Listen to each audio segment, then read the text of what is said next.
안녕하세요. 오늘은 게이트 인듀스 드레인 리키지, 즉 기들에 대해서 살펴보겠습니다. 원래 기들은 학부 과정에서 잘 안 나오기도 하고, 그리고 책마다 이제 또 없는 책들도 있어요. 그래서 원래 뺄라 그랬었는데, 이게 또 디램을 디자인하는데 상당히 중요한 이슈이기 때문에 예, 강의를 짧게 만들어 보았습니다. 이 기들의 특징은 게이트에 음전압을 걸었을 때 더 커지는 리키지 성분이라는 거예요. 일반적으로 상식적으로 생각했을 때 게이트에 양전압을 걸어야지 전류가 흐르는데, 얘는 음전압을 걸수록 더 전류가 커지는 특이한 속성이 있습니다. 우리가 평소에 이제 교재에서 책에서 보던 이제 어떻게 보면 간략화된 트랜스퍼 커브가 아닌 실제 소자를 측정하면 트랜스퍼 커브가 이런 식으로 나옵니다. 그래서 여기가 지금 0볼트이고요. 그다음에 대충 이쪽이 스레스홀드 볼티지겠죠. सब스레스홀드 리전에서는 익스포넨셜하게 증가하다가 그 다음에는 이렇게 쿼드라틱하게 증가하는 이런 모습을 볼 수 있습니다. 근데 여기서 딱 살펴보셔야 되는 게, 도대체 왜 여기가 그 전류가 다시 커지는가라는 질문을 던졌을 때, 그것에 대한 요인은 제 BTBT와 기들입니다. 예, 이렇게 0보다 작은 전압을 걸었을 때 커지는 이 이상한 현상의 범인이 이들이 됩니다. 일반적으로 로직 소자보다 이제 D램에 셀 트랜지스터를 설계할 때 이게 훨씬 더 중요한 이슈입니다. 왜냐하면은 로직 트랜지스터는 이제 다이나믹 파워, 스태틱 파워 이래가지고 그 켜져 있을 때, 그러니까 또 전류가 흐를 때와 안 흐를 때의 그 파워 컨섬션의 비중을 비슷해요. 근데 D램 같은 경우에는 대부분의 시간을 꺼져 있기 때문에 이 오프 커런트를 잡는 게 훨씬 더 중요한 이슈고, 파워뿐만 아니라 이 리키지 커런트는 그 캡에 써 있는 캐패시터에 철수되어 있는 전하를 바꿔버리기 때문에 그 릴라이빌리티 이슈에서도 상당히 중요합니다. 그래서 D램의 셀 트랜지스터를 설계할 때 이 기들이라는 녀석은 상당히 중요한 고려 요소입니다. 기들을 본격적으로 들어가기 전에 이 BTBT, 게이트 인듀스드라는 말을 붙였는데, 이 여러분이 잘 아시는 밴드 투 밴드 터널링을 먼저 보도록 할게요. 얘는 사실 설명하는 사람에 따라서는 기들의 일부로 설명하는 경우도 있습니다. 이렇게 생긴 모스펫에서 지금 이런 컨디션으로 바이오스를 걸겠습니다. 게이트에는 0보다 작은 전압을 줬습니다. 그럴 때 요렇게 요 요 드레인과 그 P타입 바디 사이에서 그 리키지 성분이 발생합니다. 이게 바로 밴드 투 밴드 터널링에 의한 리키지인데요. 요렇게 잘라서 밴드 다이그램을 그려보면 요렇게 생겼습니다. 게이트에 0V 걸었을 때는 이쪽이 소스, 그쵸? 이쪽이 드레인이죠. 이렇게 생겼는데, 게이트에 음의 전압을 걸어볼게요. 0보다 작은 게 아니라 0보다 작은 전압을 걸었을 때는 이 밴드가 0보다 작은 전압 걸었으니까 위로 올라가죠. 위로 올라갑니다. 그렇게 되면 이제 이쪽 부분이 상당히 얇아져요. 그렇죠. 그래서 여기로 전자가 밴드 투 밴드 터널링에 의해서 이제 드레인 쪽에 컨덕션 밴드로 넘어가게 됩니다. 이때 한 가지 주의하셔야 될 게, 이 가운데 이가 P타입이죠. 그쵸? 엔모스에서 P타입 바디예요. 근데 P타입은 전자가 없어가지고 못 넘어가는 거 아닌가라는 질문을 할 수도 있는데, 이 밸런스 밴드에서 넘어가는 거예요. 밸런스 밴드에서는 전자가 아주 많습니다. 아무리 드레인이 N 플러스 헤빌리 도핑 돼 있는 거라 하더라도 예, P타입의 밸런스 밴드에 전자가 훨씬 많아요. 아무리 많이 도펀트를 넣어도 실리콘 원자 밀도의 100분의 1보다 더 낮습니다. 그래서 밸런스 밴드가 어떤 컨덕션 밴드랑 비교해도 전자 농도가 더 높다고 보시면 돼요. 그래서 이 현상을 기들의 한 종류로 보기도 하고 한다고 제가 말씀드렸고요. 이게 지금 근데 이제 바디 도핑 같은 경우에는 이 BTBT 때문에 일종의 제약이 있습니다.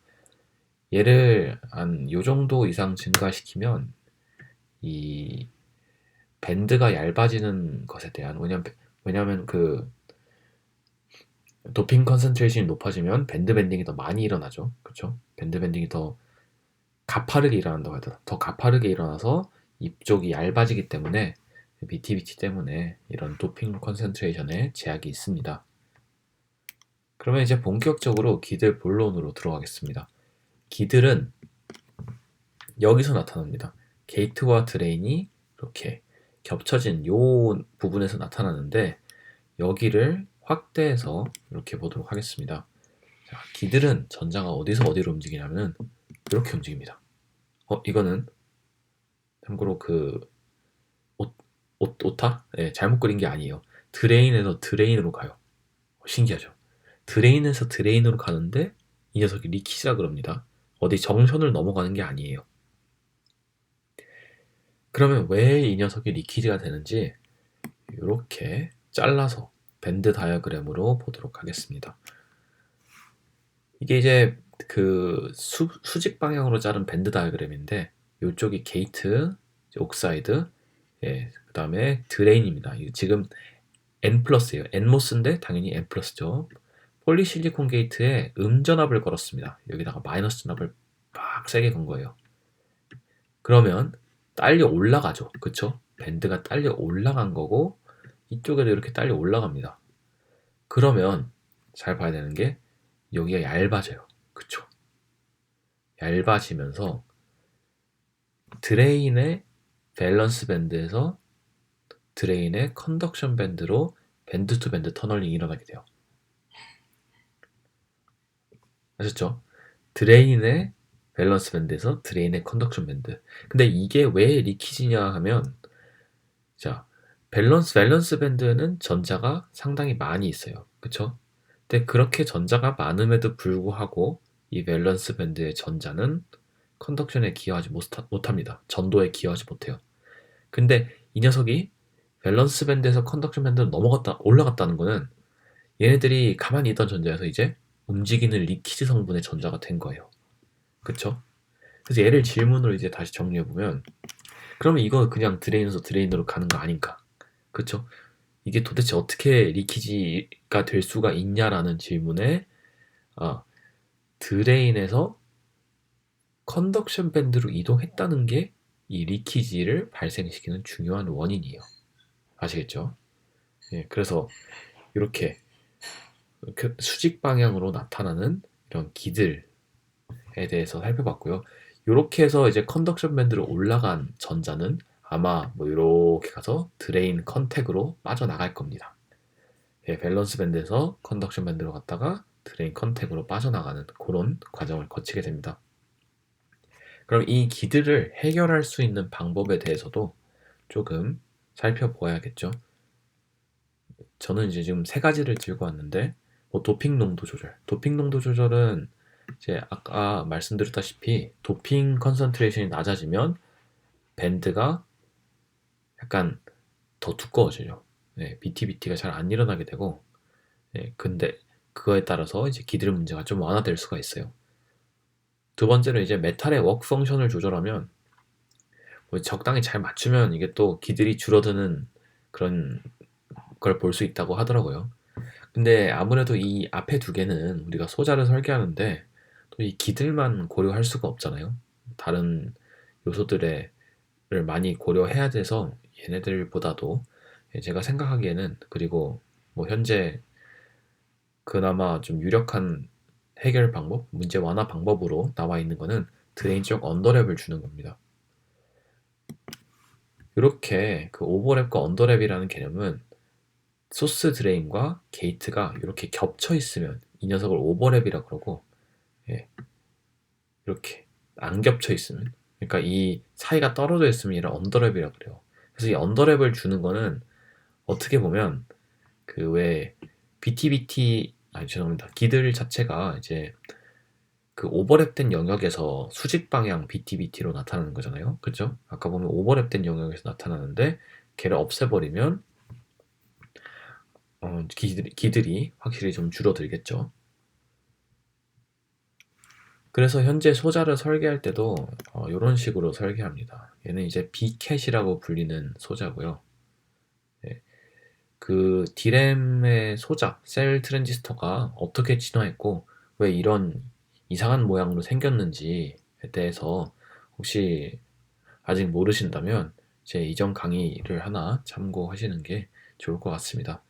그래서 지금 얘는 U자 모양으로 트랜지스터를 휘어놓은 거고 요게 채널이에요. 그쵸? 제가 그린 게 채널. 근데 잘 보시면 이 노란 부분, 이 소스 드레인의 이 헤빌리 돕스된 부분과 이 게이트 부분이 어떻게 보면 언더랩이 주어져 있죠. 그쵸? 그리고 게이트를 이 위에까지 채운 게 아니라 적당히 깎은 다음에 이 위는 실리콘 나이트라이트로 구조를 채워놨어요. 이 말은 일종의 언더랩을 주었다는 얘기입니다. 그 얘는 이제 조금 더 추가적으로 첨언을 하자면 핀 구조에서 그 비켓을 만든 건데 이거를 이제 새들 구조라 그래요. 그래서 지금 여기 보면 이게 다 단면이 잘 보일지 모르겠는데 이 게이트가 그 U자 모양으로만 파인 게 아니라 한쪽으로 보면 이렇게 딱 덮고 있어요. 딱 이게 어떻게 보면 그 말한장 모양이죠. 이 다리가 옆으로 이렇게 내려오고 여기다 탄 딱 말한장 모양의 그런 게이트를 가진 소자입니다. 예, 저희가 지금까지 이제 기들의 발생 원인, 그다음에 비들의 발생 형태, 그리고 일종의 완화 방법에 대해서 알아봤습니다. 기들이라는 것은 어떻게 보면 그 반도체 공부에서 뭐 아주 비중을 둘 그런 부분은 아니긴 한데 그래도 어떻게 좀 요청도 좀 들어오고 많이들 궁금해하시는 부분 같아서 이렇게 동영상을 제작했습니다. 감사합니다.